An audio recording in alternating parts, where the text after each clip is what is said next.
Welcome to our comprehensive guide on macroeconomics. In this video, we'll explore what macroeconomics is, why it matters, and how it shapes the world around us. Whether you're a student, investor, or simply curious about how economies function, understanding macroeconomics is essential. We'll break down its history, key concepts, major schools of thought, and the indicators that economists use to measure economic health. By the end, you'll have a clearer picture of how governments, businesses, and individuals interact within the broader economy. Let's begin by defining macroeconomics and setting the stage for our journey through this fascinating field. Macroeconomics is a branch of economics that studies the behavior and performance of an entire economy. Unlike microeconomics, which focuses on individual actors like consumers and businesses, macroeconomics looks at the big picture, markets, governments, and the overall flow of goods and services. It examines broad phenomena such as inflation, unemployment, economic growth, and national income. By analyzing these factors, macroeconomists seek to understand what drives economic performance and how policies can influence outcomes. This field helps us answer questions like, what causes recessions, how can governments stimulate growth, and what leads to rising prices or job losses.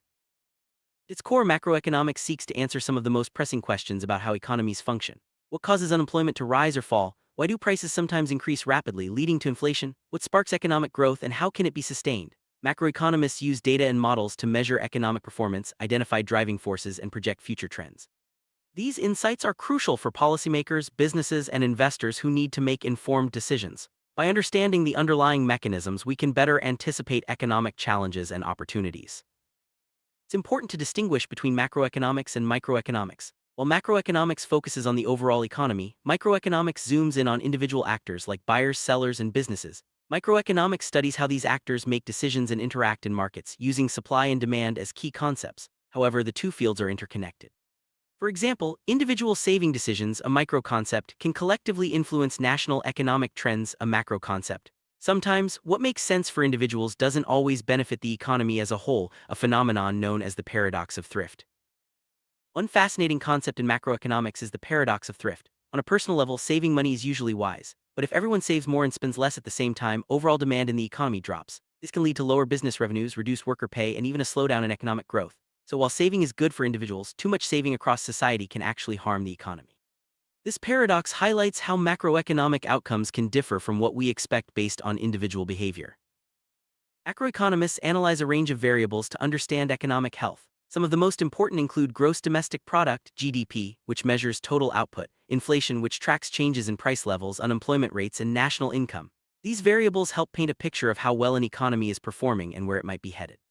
By monitoring these indicators, economists and policymakers can identify trends, spot potential problems, and design interventions to keep the economy stable and growing.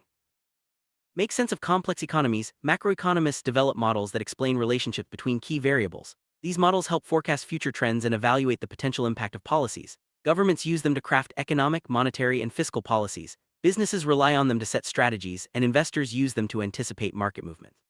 While no model is perfect, they provide valuable frameworks for understanding how economies respond to different forces and decisions. Macroeconomic theories aren't just academic, they have real-world implications. For example, during economic downturns, governments may use macroeconomic models to decide whether to increase spending or cut taxes to stimulate growth. Businesses might adjust their production or investment plans based on forecasts of inflation or consumer demand. Even individuals are affected, as macroeconomic trends influence job opportunities, wages, and the cost of living. Understanding these connections helps everyone make more informed decisions. Roots of macroeconomics stretch back centuries, but the field as we know it began to take shape in the 1700s. Early economists like Adam Smith and John Stuart Mill explored issues such as growth, prices, and trade. However, macroeconomics truly emerged as a distinct discipline in the 20th century, especially after the Great Depression. The economic turmoil of the 1930s led to new theories and approaches, most notably those of John Maynard Keynes, which fundamentally changed how economists and policymakers viewed the economy. The Great Depression was a turning point for economic thought. As economies around the world suffered from massive unemployment and falling output, traditional theories failed to explain or solve the crisis. John Maynard Keynes introduced new ideas, arguing that government intervention was necessary to boost demand and restore economic stability. His work laid the foundation for modern macroeconomics and inspired a wave of research into how economies function at the aggregate level. Keynesian economics marked the beginning of macroeconomics as a separate field from microeconomics. Keynes argued that aggregate demand, the total demand for goods and services, was the main driver of economic cycles. He believed that governments could and should intervene during recessions by increasing spending or cutting taxes to stimulate demand.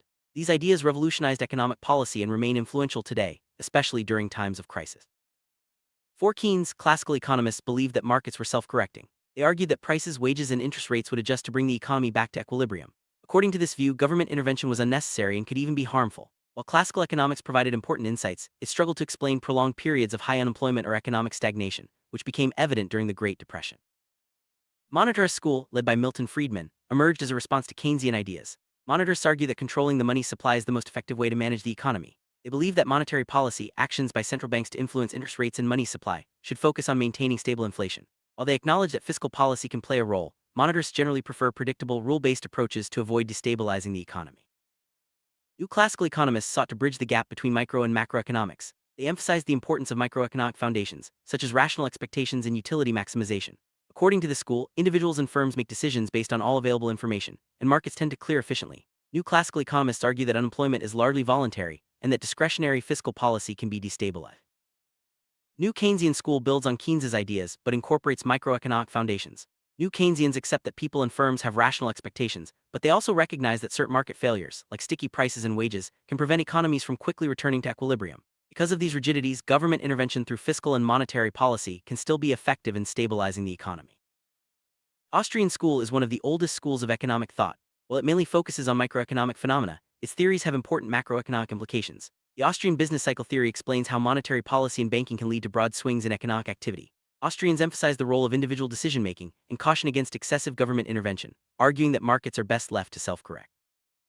To assess economic health, macroeconomists rely on a variety of indicators. These include GDP, consumer spending, income and savings, industry performance, international trade, inflation, investment in fixed assets, employment, government spending, and special indicators like healthcare or small business well-being. Each indicator provides a different perspective on the economy's strengths and weaknesses, helping analysts and policymakers make informed decisions. Gross domestic product, or GDP, is perhaps the most widely used indicator of economic performance. It measures the total value of all goods and services produced within a country over a specific period. A rising GDP usually signals economic growth, while a declining GDP can indicate recession. Policymakers and analysts closely watch GDP trends to gauge the overall health and direction of the economy. Consumer spending is a key driver of economic activity. It measures how much households are spending on goods and services, which in turn fuels business revenues and job creation.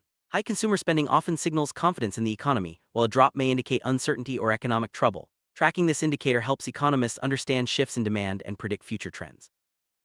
Income and savings indicators reveal how much money households are earning and setting aside. These figures help economists assess financial well-being and the capacity for future spending or investment. High savings rates can be a sign of caution or preparation for uncertainty, while low savings may reflect confidence or financial strain. These trends have important implications for economic growth and stability. Industry performance indicators measure how different sectors of the economy are contributing to GDP. By analyzing which industries are growing or shrinking, economists can identify emerging trends and potential challenges. For example, a booming technology sector might signal innovation, while a struggling manufacturing sector could point to broader economic issues. These insights help guide policy and investment decisions. International trade and investment indicators show how much a country exchanges with the rest of the world. These metrics include exports, imports, and foreign investments. A positive trade balance can boost economic growth, while a deficit may raise concerns about competitiveness. Monitoring these indicators helps policymakers understand global economic relationships and their impact on domestic prosperity. Inflation indicators measure changes in the prices of goods and services over time. Moderate inflation is normal in a growing economy, but high inflation can erode purchasing power and destabilize markets. Conversely, deflation, a sustained drop in prices, can signal economic trouble. Policymakers use inflation data to adjust interest rates and guide monetary policy, aiming to keep inflation within a healthy range. Investment in fixed assets refers to spending on long-term resources like buildings, machinery, and infrastructure. High levels of investment can signal confidence in future growth and help boost productivity. Conversely, declining investment may indicate uncertainty or economic slowdown. Tracking this indicator helps economists assess the economy's capacity for expansion and innovation. Employment indicators show how many people are working in which industries and where. High employment rates generally indicate a healthy economy, while rising unemployment can signal trouble. These indicators help policymakers identify which sectors need support and where job creation efforts should be focused. Employment trends also influence consumer confidence and spending. Government indicators measure how much the government spends and receives in revenue. These figures are crucial for understanding fiscal policy and its impact on the economy. High government spending can stimulate growth during downturns, but excessive deficits may raise concerns about debt sustainability. Policymakers use these indicators to balance economic support with long-term stability. Beyond the standard metrics, special indicators provide additional insights into the economy. These might include measures of income distribution, healthcare spending, small business health, or global value chains.